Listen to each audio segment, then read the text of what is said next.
আমার প্রধানমন্ত্রী আইনমন্ত্রী এনেছে চট্টগ্রাম থেকে। সাহসের কমতি ওখানে কোনো সময় হয় না। আলহামদুলিল্লাহ। আইনমন্ত্রী না, অর্থমন্ত্রী। সরি, অর্থমন্ত্রী। মাননীয় স্পিকার, এই বাজেটকে ডিসক্রাইব করার সময় বিরোধী দলের নেতারা এটাকে বলেছে রিস্কি, ওভার অ্যাম্বিশাস। একবার বোধহয় শুনেছিলাম একজন বলেছিল ফ্যান্সিফুল। এখন গতকালকে আলাপ আলোচনার সময় আমার পিছনে একজন আমার নিজের দলের একজন নেতা বলেছিল এটা একটা সাহসী বাজেট।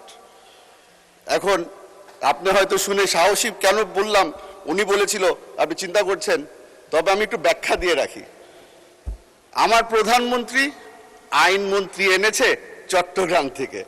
সাহসের কমতি ওখানে কোনো সময় হয় না। আলহামদুলিল্লাহ। আইনমন্ত্রী না, অর্থমন্ত্রী। সরি, অর্থমন্ত্রী।